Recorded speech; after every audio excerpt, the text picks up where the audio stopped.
And so welcome to those in Manchester, Glasgow, London, West Bromwich and Belfast.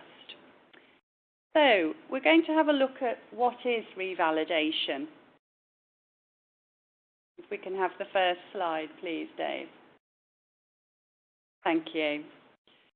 Revalidation is a way for nurses and midwives to demonstrate that they're meeting their professional obligations and that they continue to be fit to practice.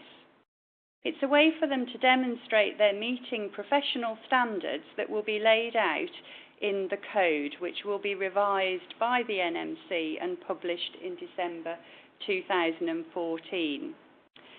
So this basically means that every 3 years, at the point of renewal of registration, you'll be required to declare that you're meeting the professional standards as laid out in the revised code.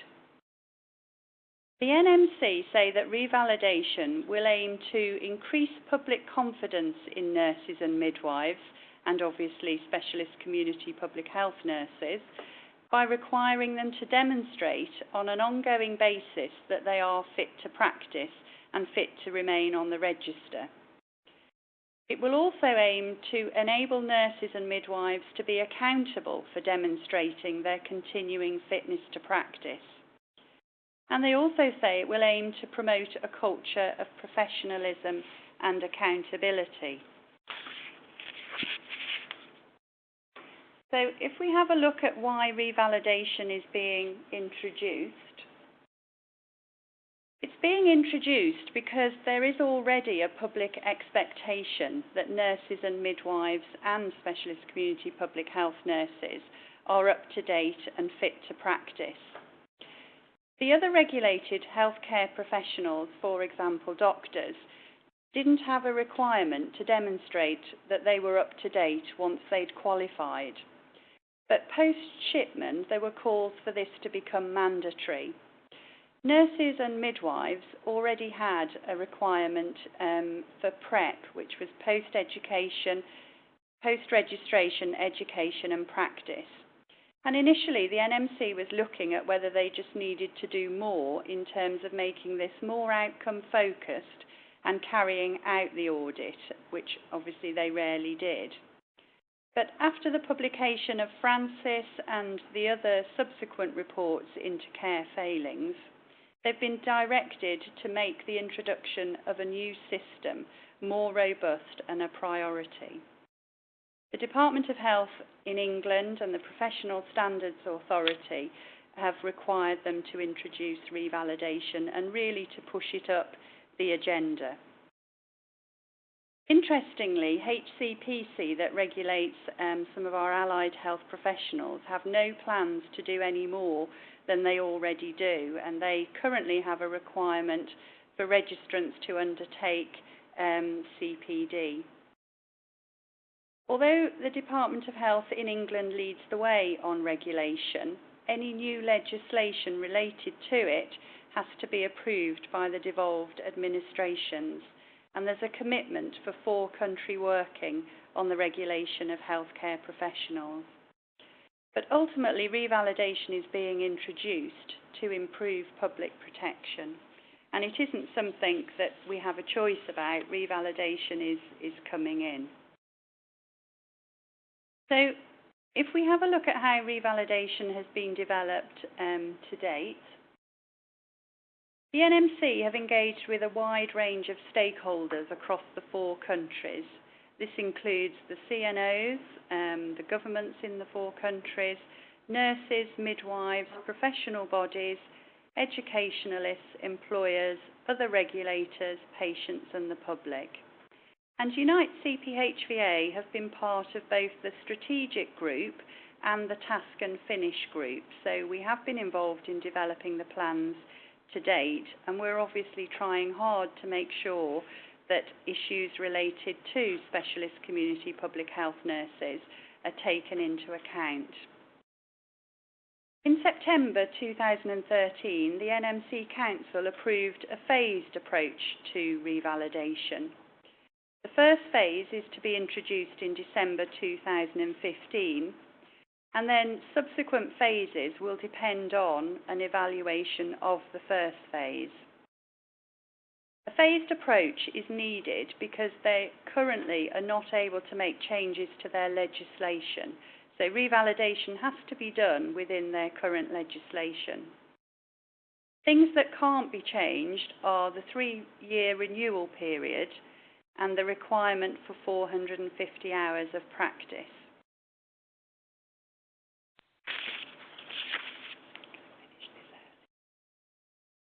So if we move on to look at the proposed model of revalidation,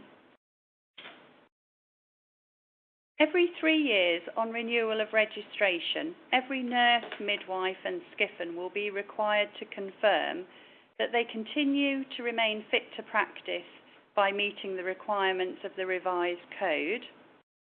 They've completed the required hours of practice, which, as I say, will still be 450 hours. And they've completed learning activity through continuing professional development. They will have to use feedback to review and improve the way they work, and they will have to have received confirmation from somebody well placed to comment on their continuing fitness to practice. All of these things will be done within the context of your scope of practice. And this is being decided by definitions. So currently there's a definition of midwifery that's already stated by the NMC, and the consultation proposes a definition of nursing. Unite CPHVA are concerned that there isn't a definition of specialist community public health nursing, and we do feel that there needs to be. The thinking currently is that specialist community public health nurses are registered on the nursing or the midwifery part of the register, but we would argue that their scope of practice is quite different. So as part of revalidation, if you have to describe your scope of practice as a health visitor or school nurse, will the NMC be able to assess the information that you send in fits that scope of practice? So we'll be asking you all to consider whether the proposed definition of nursing, or if you're a direct entry midwife, the definition of midwifery fits your specialist community public health nursing practice. And if not, make some suggestions on what should be included if we need to push for a definition. We have a little bit more of a look now at the consultation.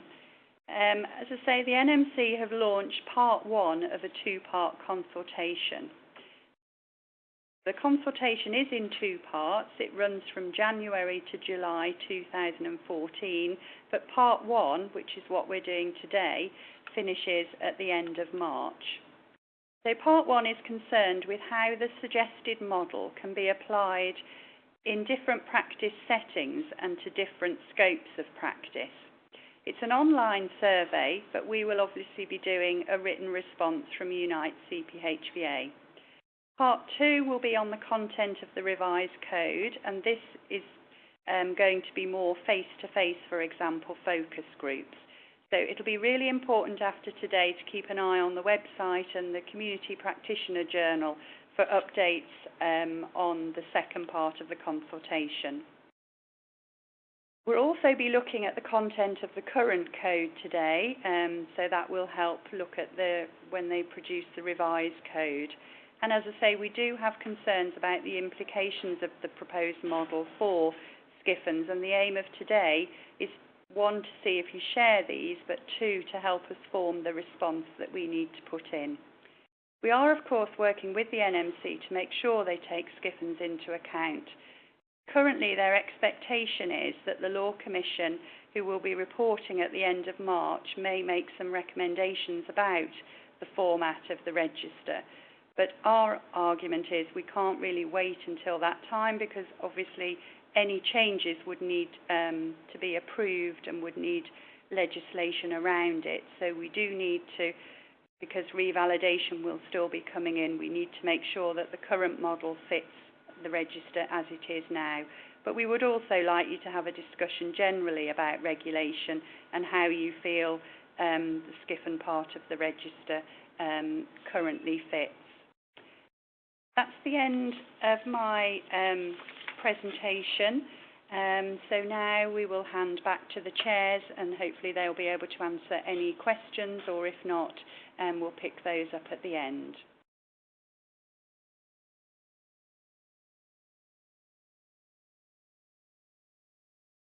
Right, welcome to sorry that you missed the presentation. Got some copies of slides from here. So the definitions that were mentioned in James.